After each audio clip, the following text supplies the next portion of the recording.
Assalamualaikum warahmatullahi wabarakatuh. Jumpa kembali dengan edukasi official. Kali ini kita melanjutkan pembahasan soal P3K kolaborasi Kemendikbud dan PGRI tryout ke-7.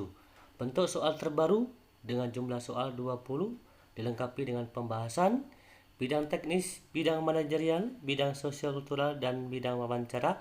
Gunakanlah kata kunci soal supaya mendapatkan hasil yang maksimal. Seperti biasa, edukasi mohon dukungan dengan cara like, subscribe, dan share jika bermanfaat. Oke, langsung saja kita akan membahas pada soal nomor 1. Yang bukan merupakan beberapa faktor yang mendukung timbulnya etos pada diri guru dalam strategi komunikasi yang efektif dengan siswa adalah A. Kesantunan, B. Kesiapan, C. Kesungguhan, D. Kepercayaan, E. Ketulusan. Kita lihat kata kuncinya, yaitu yang bukan merupakan timbulnya etos pada strategi komunikasi yang efektif. Kita perhatikan beberapa faktor di dalam pembahasan yang mendukung timbulnya etos guru. 1. Kesiapan, 2. Kesungguhan, 3. Ketulusan, 4. Kepercayaan, 5. Ketenangan, 6. Keramahan, dan 7. Kesederhanaan. Dari masing-masing pembahasan ini, maka jawaban yang bukan merupakan strategi komunikasi yang efektif adalah A. Kesantunan. 2. Kompetensi sosiokultural merupakan pengetahuan, keterampilan, dan sikap atau perilaku terkait dengan pengalaman berinteraksi dengan masyarakat majemuk yang bukan merupakan beragaman. Kompetensi sosiokultural adalah A. Gender, B. Emosi, C. Prinsip, D. Agama, E. Personal. Kita lihat kata kuncinya yang bukan merupakan beragaman kompetensi sosiokultural di masyarakat majemuk adalah, perhatikan, kompetensi sosiokultural adalah suatu wadah atau proses yang menyangkut hubungan antara manusia dan kebudayaan, artinya yang sifatnya majemuk. Yang sini yang bukan, maka jawabannya nomor 2 adalah E. Personal, karena yang bukan. 3. Bronner menyatakan untuk menjamin keberhasilan belajar, guru hendaknya jangan menggunakan penyajian yang tidak sesuai dengan tingkat kognitif peserta didik. Menurut Bronner, perkembangan kognitif seseorang terjadi melalui 3 tahap yang ditentukan oleh caranya melihat lingkungan. Secara berurutan 3 tahap tersebut adalah A. Tahap enaktif, tahap ikonik, tahap simbolik. B. Tahap enaktif, tahap abstrak, tahap simbolik. C. Tahap adaptif, tahap ikonik, tahap abstrak. D. Tahap enaktif, tahap ikonik, tahap abstrak. E. Tahap ikonik, tahap adaptif, dan tahap simbolik. Kata kuncinya di sini adalah menurut Bronner, perkembangan kognitif. Kita perhatikan pembahasan.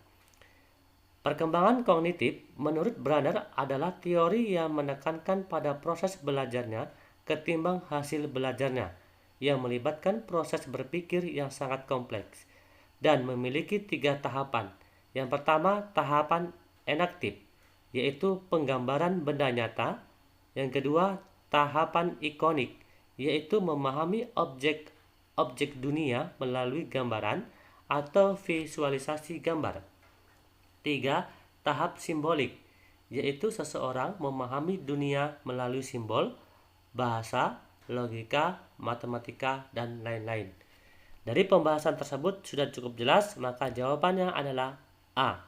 Tahap enaktif, tahap ikonik, dan tahap simbolik. 4.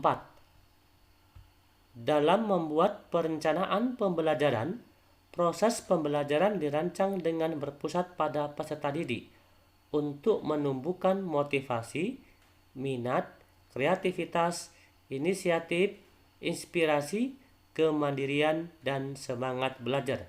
Prinsip yang mendasari ketentuan di atas adalah: A. Memperhatikan perbedaan individu siswa. B. Mendorong partisipasi aktif siswa. C. Mengembangkan budaya membaca. D. Memperhatikan keterkaitan dan keterpaduan. E. Membiasakan siswa berpikir kritis. Perhatikan kata kuncinya proses pembelajaran yang berpusat pada peserta didik. Maka jawabannya adalah B. Mendorong partisipasi aktif siswa. 5. Dalam komunikasi selalu ada unsur pengirim dan penerima pesan. Namun pesan yang dikirimkan tidak selalu dapat diterima dengan baik oleh penerima pesan tersebut. Kendala dalam komunikasi dapat berasal dari pengirim pesan atau penerima pesan. Kendala yang berasal dari pengirim pesan adalah: A. Situasi emosional dan kurangnya motivasi. B. Prasangka yang keliru dan gangguan fisik. C. Kurangnya motivasi dan prasangka yang keliru. D. Kurangnya media guna memberikan pesan. E. Gangguan saluran komunikasi dan tidak adanya umpan balik. Kata kuncinya adalah kendala yang berasal dari pengirim pesan. Perhatikan pembahasan beberapa hambatan atau kendala yang berasal dari pengirim pesan. 1. Pesan yang dinyatakan buruk. 2. Hilang dalam transmisi. 3. Masalah semantik. 4. Komunikasi over atau under. Maka jawabannya jelas, yaitu A. Situasi emosional dan kurangnya motivasi. 6. Kegiatan pembelajaran yang sesuai dengan pendekatan saintifik untuk pengalaman belajar mengumpulkan informasi adalah peserta didik. A. Bercerita tentang berbagai tanaman di sekitarnya. B. Membandingkan berbagai tanaman di lingkungannya. C. Membaca tentang informasi yang efektif. D. Melihat berbagai tanaman di sekitarnya. E. Berdiskusi tentang berbagai tanaman di sekitarnya. Kata kuncinya yaitu pendekatan saintifik. Perhatikan di dalam pembahasan. Pendekatan saintifik adalah suatu proses pembelajaran yang dirancang supaya siswa secara aktif mengkonstruk konsep, hukum, atau prinsip. Langkah-langkah pendekatan saintifik: 1. Mengamati. 2. Menanya. 3. Mencoba atau menghimpun. 4. Mengomunikasikan. Maka dari pembahasan di sini sudah jelas, yaitu dalam pendekatan saintifik di dalam kegiatan pembelajaran. Maka jawabannya E. Berdiskusi tentang berbagai tanaman di sekitarnya. 7. Menurut teori, apakah ilmu pengetahuan dibangun dalam diri seseorang melalui proses interaksi yang berkesinambungan dengan lingkungan? Proses ini tidak terpisah-pisah, tapi melalui proses yang mengalir, bersambung, dan menyeluruh. A. Teori sibernetik. B. Teori humanistik. C. Teori behavioristik. D. Teori konstruktivistik. E. Teori kognitif. Kata kuncinya adalah proses yang mengalir, bersambung, dan menyeluruh. Menurut teori, perhatikan pembahasan. 5. Teori belajar. 1. Sibernetik. Apa pengertian dari sibernetik? Yaitu yang menekankan prinsip belajar sebagai proses internal yang tidak dapat diamati secara langsung. Yang kedua, teori humanistik merupakan metode yang fokus pada siswa guna mengembangkan potensinya. 3. Teori behavioristik adalah pengalaman mampu mengubah tingkah laku, kebiasaan, atau proses berpikir seseorang sebagai hasil proses belajar dari pengalaman itu sendiri. 4. Konstruktivistik adalah siswa diajak untuk mendalami pengetahuan secara bebas atau memaknai sesuai pengalaman. 5. Teori kognitif adalah aktivitas internal yang terdiri dari beberapa proses seperti pemahaman, mengingat, mengelola informasi, problem solving, analisis, dan perasaan. Berarti artinya berkesinambungan proses tersebut. Maka jawabannya adalah E, teori kognitif.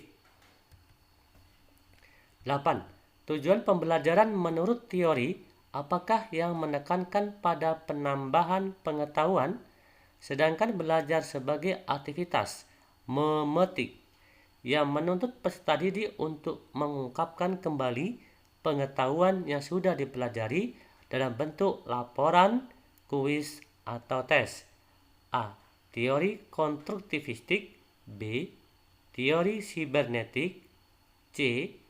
Teori humanistik. D. Teori behavioristik. E. Teori kognitif. Kata kuncinya tujuan pembelajaran. Seperti tadi mengatakan pembahasan ada 5 teori belajar, ya, sibernetik, humanistik, behavioristik, konstruktivistik, dan kognitif. Kata kuncinya di sini adalah tujuan pembelajaran menurut teori yang menambah penambahan pengetahuan, sedangkan belajar sebagai aktivitas dengan kata memetik. Maka jawabannya adalah D, teori behavioristik. Mengapa? Karena berdasarkan pengalaman mampu mengubah tingkah laku atau kebiasaan atau proses berpikir seseorang sebagai hasil proses belajar dari pengalaman itu sendiri. 9. Yang bukan merupakan tugas dan kewenangan guru bimbingan konseling dalam mengisikan e-raport adalah A. Menginput nilai sikap spiritual. B. Menginput catatan perkembangan siswa. C. Menginput nilai sikap siswa. D. Merencanakan penilaian sikap spiritual. E. Menginput nilai keterampilan siswa. Kata kuncinya yang bukan kewenangan guru bimbingan konseling. Sudah jelas jawabannya, yaitu E. Menginput nilai keterampilan siswa yang bukan. 10. Media pembelajaran yang tepat untuk indikator pencapaian kompetensi mendeskripsikan daur hidup beberapa jenis makhluk hidup adalah A. Gambar tentang daur hidup kupu-kupu. B. Teks tentang daur hidup kupu-kupu. C. Video tentang daur hidup kupu-kupu. D. Cerita lengkap tentang anatomi kupu-kupu. E. Video tentang peristiwa hidup kupu-kupu. Kata kuncinya media pembelajaran mendeskripsikan daur hidup. Maka jawabannya C. Video tentang daur hidup kupu-kupu. 11. Dalam standar kompetensi jabatan, khususnya kompetensi kerjasama, untuk deskripsi berpartisipasi dalam kelompok kerja, salah satunya adalah A. Meningkatkan produktivitas dan menjadi panutan dalam organisasi. B. Menciptakan hubungan kerja yang konstruktif dengan menerapkan norma, etos, atau nilai-nilai kerja yang baik di dalam dan di luar organisasi. C. Mendengarkan dan menghargai masukan dari orang lain dan memberikan usulan bagi kepentingan tim. D. Membangun konsensus untuk menggabungkan sumber daya dari berbagai pemangku kepentingan untuk tujuan bangsa dan negara. Secara konsisten menjaga sinergi agar pemangku kepentingan dapat bekerja sama dengan orang di dalam maupun di luar organisasi. Kata kuncinya adalah deskripsi berpartisipasi dalam kelompok. Maka jawabannya adalah C. Mendengarkan dan menghargai masukan dari orang lain dan memberikan usulan-usulan bagi kepentingan tim. 12. Pendidikan nasional berfungsi mengembangkan kemampuan dan membentuk watak serta peradaban bangsa yang bermartabat dalam rangka mencerdaskan kehidupan bangsa, bertujuan untuk perkembangan potensi peserta didik agar menjadi manusia yang beriman dan bertakwa kepada Tuhan Yang Maha Esa, berakhlak mulia, sehat, berilmu, cakap, kreatif, mandiri, dan menjadi warga negara yang demokratis serta bertanggung jawab. Tujuan pendidikan nasional tersebut tertuang dalam A. Permendikbud nomor 37 tahun 2018, B. Undang-Undang Sikdiknas 2006, C. Peraturan Menteri nomor 11 tahun 2005, D. Undang-Undang nomor 20 tahun 2003, Peraturan Menteri nomor 18 tahun 2007. Kata kuncinya tujuan pendidikan nasional. Tujuan pendidikan nasional berfungsi mengembangkan kemampuan dan membentuk watak serta peradaban bangsa yang bermartabat sesuai dengan Undang-Undang nomor 20 tahun 2003.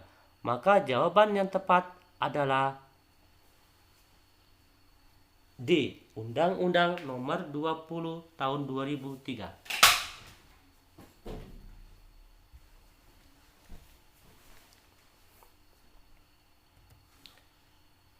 13. Komunikasi efektif adalah komunikasi yang bertujuan agar siswa dapat memahami pesan yang disampaikan oleh guru secara sederhana. Komunikasi dikatakan efektif bila A. Pesan yang disampaikan oleh guru tidak terlalu panjang lebar tetapi cukup singkat, padat, dan bermakna. B. Pesan yang disampaikan oleh guru sama maknanya dengan pesan yang ditangkap dan dipahami oleh siswa. C. Komunikasi yang ada timbal balik atau tanya jawab antara guru dengan siswa dalam proses belajar mengajar. D. Siswa dapat mengerjakan soal-soal yang diberikan guru mengenai materi yang sudah diterima dengan komunikasi efektif. Siswa dapat mengulang apa yang sudah disampaikan guru dengan lengkap, jelas, dan tanpa kekurangan sedikit pun. Kata kuncinya adalah komunikasi efektif.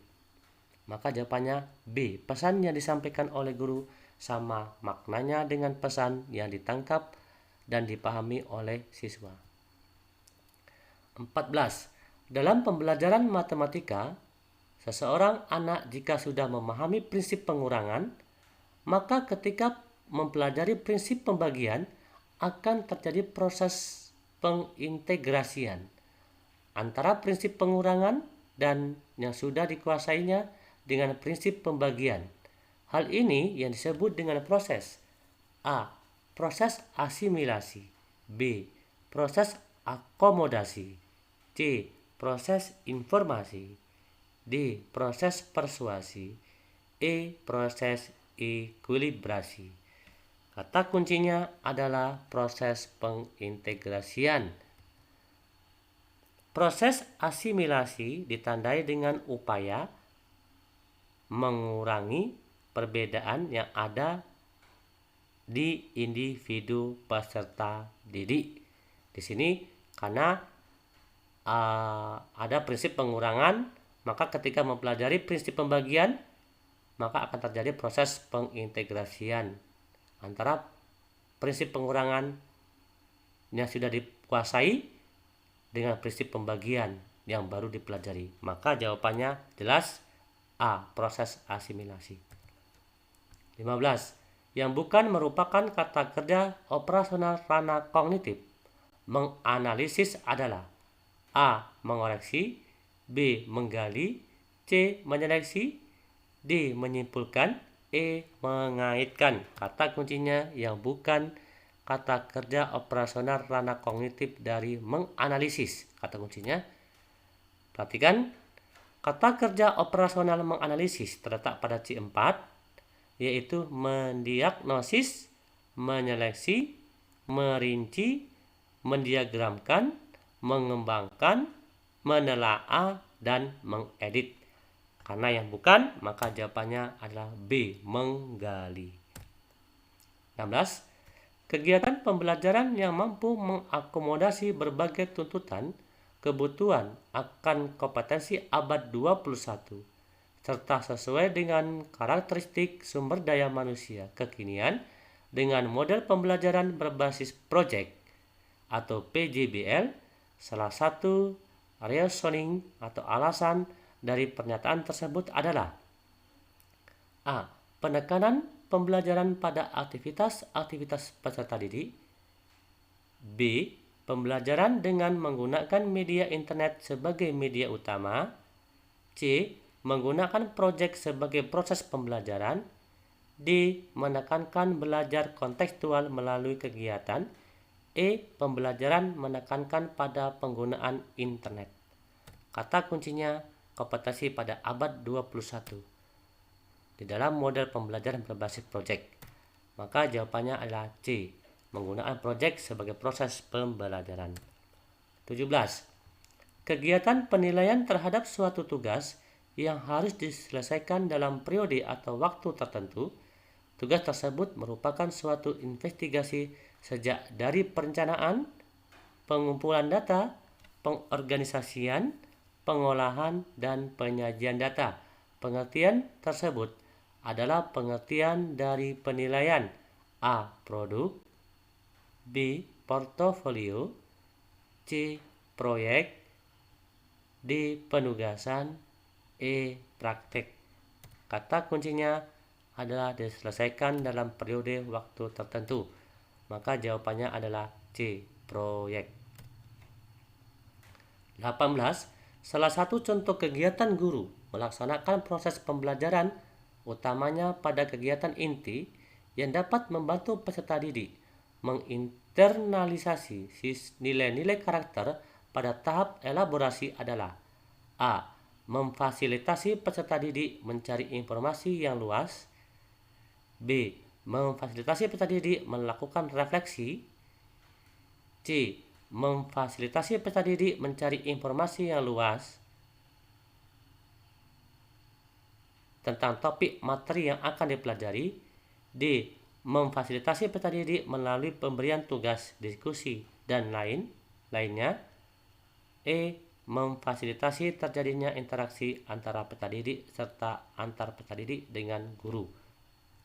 Kata kuncinya adalah nilai-nilai karakter pada tahap elaborasi. Maka jawabannya adalah D. Memfasilitasi peserta didik melalui memberikan tugas, diskusi, dan lain-lain untuk memunculkan gagasan baru baik secara lisan maupun tertulis. 19. Penilaian keterampilan merupakan penilaian yang dilakukan untuk mengukur kemampuan peserta didik dalam menerapkan pengetahuan untuk melakukan tugas tertentu di berbagai macam konteks keterampilan. Yang bukan merupakan cara memperoleh nilai keterampilan adalah A. Penugasan, B. Portofolio, C. Produk, D. Proyek, E. Praktek. Kata kuncinya adalah yang bukan nilai keterampilan. Jelas jawabannya adalah A. Penugasan. 20. Ada beberapa kemampuan komunikasi yang harus dimiliki oleh guru dalam proses pembelajaran sebagai upaya membangun iklim komunikasi yang positif dengan siswa, yaitu kemampuan guru mengembangkan sikap positif siswa dalam kegiatan pembelajaran dengan cara A. Selalu memberikan reward kepada siswa berprestasi. B. Menekankan kelebihan-kelebihan siswa. C. Mencari kelemahan siswa untuk dibimbing. D. Menarik perhatian siswa agar mudah menerima materi pelajaran. E. Terjadinya keterbukaan antara guru dengan siswa. Kata kuncinya adalah kemampuan komunikasi. Maka jawabannya B. Menekankan kelebihan-kelebihan pada siswa. Oke, terima kasih. Semoga bermanfaat untuk kita semua dan lolos seleksi di tahap 1. Amin ya robbal alamin. Sekali lagi, mohon dukungan dengan cara like, subscribe, dan share jika bermanfaat. Kami akhiri. Wassalamualaikum warahmatullahi wabarakatuh. Salam edukasi.